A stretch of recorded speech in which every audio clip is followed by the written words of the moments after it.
देश के हाथ बहुत गंभीर हैं, बहुत मुश्किल हैं। आज तो हम देख रहे हैं कि लोकतंत्र के ऊपर भी इलेक्शन कमीशन के द्वारा पूरा प्रहार किया जा रहा है।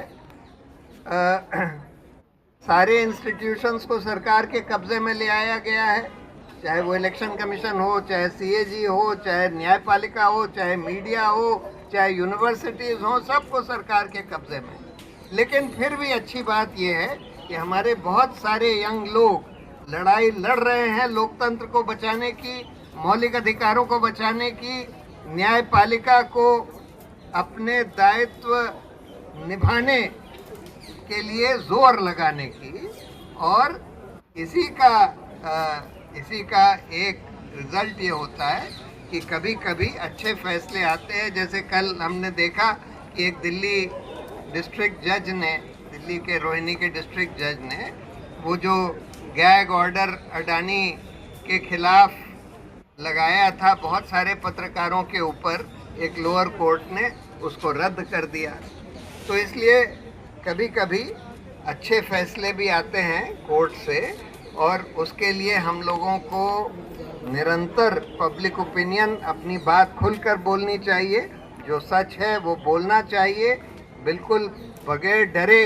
अगर न्यायपालिका कोई गलत काम कर रही है तो उसकी हम आलोचना करें, अगर अच्छा काम कर रही है तो उसकी हम सराहना करें। उसी से ये होता है कि न्यायपालिका ठीक रास्ते पर जाने के लिए थोड़ा थोड़ा मजबूर होती है। तो अभी हताशा की बात नहीं है, अभी हम लोगों को लगे रहना है। और मुझे उम्मीद है कि धीरे धीरे हम लोग अपना रिपब्लिक और लोकतंत्र को वापस अपने हाथ में ला पाएंगे। बहुत बहुत उनको छुड़ाने के लिए क्या अगर हम ट्रायल की डिमांड करें कि ट्रायल शुरू करिए आप, हम फोर्स करें उन्हें किसी तरह से, आप हमारे वो तो फोर्स तो उससे बेल शायद आसानी होगी। नहीं, वो ट्रायल तो इनकी 100 साल चलेगी। देखिए इनके करीब 1000 से ज़्यादा विटनेसेस हैं। ट्रायल ये वाली कभी ख़त्म नहीं होने वाली। पर शुरू तो हो, अगर वो गुनहगार है तो शुरू करें। शुरू ही नहीं कर रहे हैं वो, उससे कोई फर्क नहीं पड़ेगा। शुरू भी कर देते हैं तो उससे भी कोई फर्क नहीं। बेल वो लोग दे नहीं रहे हैं। नहीं, ठीक है, बेल अगर नहीं देते हैं तो हम लोगों को ज़रूर कोशिश करनी चाहिए कि ट्रायल शुरू करें। लेकिन उनके बहुत सारे फॉर्मल विटनेसेस वगैरह होंगे। जो मेन विटनेसेस हैं, जो प्रोटेक्टेड विटनेसेस हैं, हम लोग ये मांग कर सकते हैं कि जो विटनेसेस एविडेंस दे रहे हैं इनके खिलाफ, फॉर्मल विटनेसेस को छोड़ दीजिए, उनका पहले एग्जामिनेशन कर लीजिए, वो ठीक बात है, वो हम मांग कर सकते हैं। कुछ को बेल नहीं दी गई है, कुछ को बेल मिल गई, लेकिन कईयों को बेल अभी तक नहीं दी गई है। बहुत दुर्भाग्य की बात है कि ये सरकार जो कर रही है, एक तो खैर पूरी कोशिश गोदी मीडिया के साथ मिलकर कि कैसे हम इस देश में अलगाववाद पैदा करें, हिंदू मुस्लिमों को एक दूसरे के खिलाफ भड़काएं, जो कि देश को कमज़ोर कर रहा है। लेकिन इनको अपनी राजनीतिक रोटियां सेकने के लिए ये लोग ये कर रहे हैं। दूसरी तरफ कानून की धज्जियां उड़ा रहे हैं। जो लोग सांप्रदायिक बयान देते हैं, दंगे भड़काते हैं, उनको तो खुली छूट मिली हुई है। जैसे ये अनुराग ठाकुर है, कपिल मिश्रा है, उधर नरसिंहानंद है, इस तरह के तमाम लोग हैं जो रोज भड़काऊ बयान दे रहे हैं, जो कि हमारे कानून में संगीन अपराध है। लेकिन उन लोगों को कोई अरेस्ट नहीं किया जा रहा, खुली छूट मिली हुई है।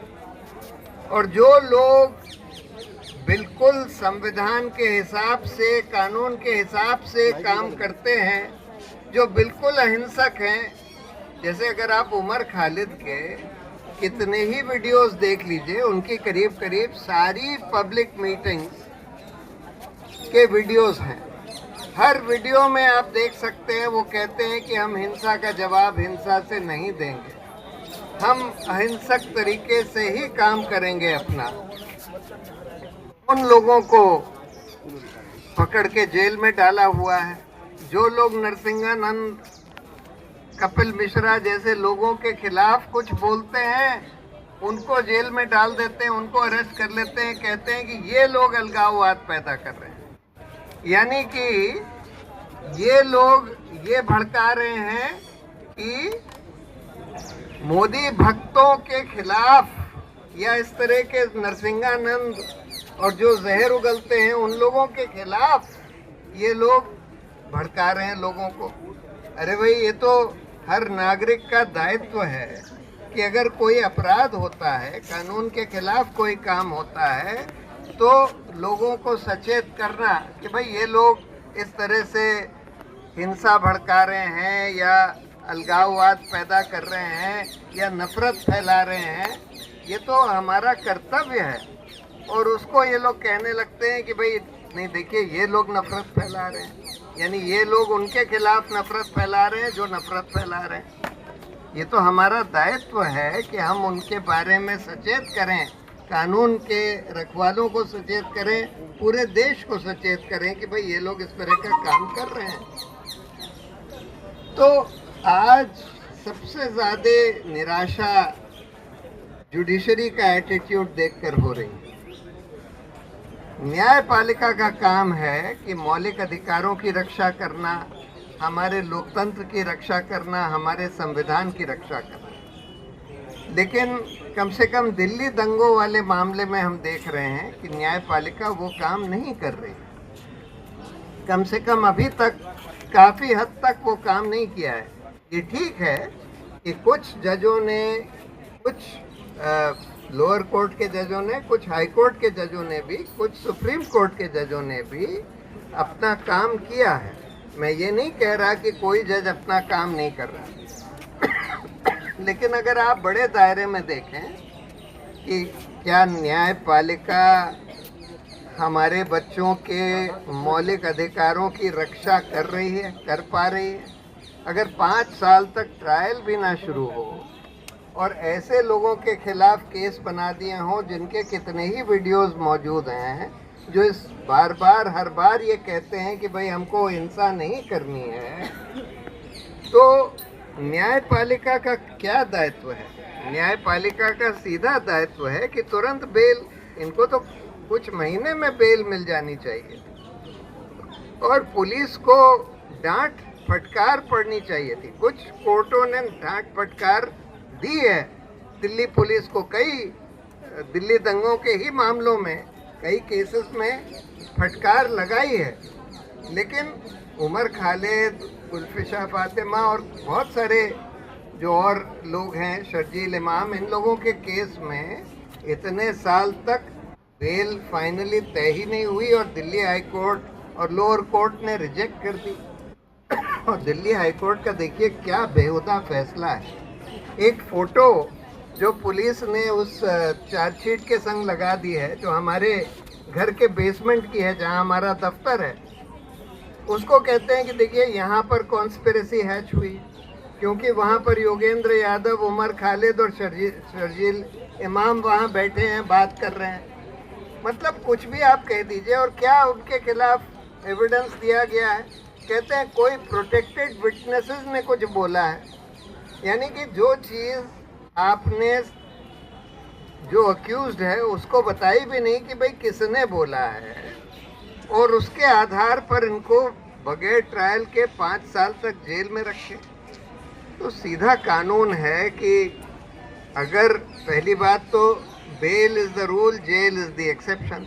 पहली बात तो खैर बिल्कुल ही झूठा केस है, तो कायदे से तो कोर्ट को ये देखकर ही कह देना चाहिए था ये केस बिल्कुल झूठा है, इस केस को ही हम खारिज करते हैं। दूसरी बात, अगर आप केस को नहीं भी खारिज करते और ये क्लियर है कि भाई इसका ट्रायल तो जल्दी हो ही नहीं सकता और कोई इसमें कोई एलिगेशन भी नहीं हो सकता कि भाई ये लोग विटनेस को इन्फ्लुएंस कर लेंगे या भाग जाएंगे वगैरह वगैरह, लेकिन फिर भी आप 5 साल तक उनको बगैर ट्रायल के जेल में रखें। और दिल्ली हाई कोर्ट ने तो मतलब कमाल ही कर दिया कि 1 साल से ज़्यादा बेल की हियरिंग्स में लगा दिया। कई बार बेंच बदली, 1, 2, 3 बार बेंच बदली और चौथी बेंच ने आकर आखिर में ऐसा बेहुदा फैसला दे दिया, मतलब बिल्कुल ही बेहुदा फैसला जिसको मैं कहूँगा, और ये क्लियर है कि ये सरकार के दबाव में ये फैसला दिया गया है। हम देख रहे हैं कि हाल में न्यायपालिका जो है सरकार के दबाव में आ गई है। काफ़ी हद तक, सब लोग नहीं आए हैं, लेकिन काफ़ी हद तक न्यायपालिका अब सरकार के दबाव में काम कर रही है और उसके कई कारण हैं। पहला तो रिटायरमेंट के बाद बहुत सारे जजों को दूसरी नौकरी दे दी जाती है। उधर गोगोई साहब को राज्यसभा का मेंबर बना दिया, सदाशिवम और नज़ीर साहब को गवर्नर बना दिया, जिन्होंने एक ने बाबरी मस्जिद का फैसला दिया, दूसरे ने अमित शाह को के खिलाफ के फेवर में डिसीजन दिया था।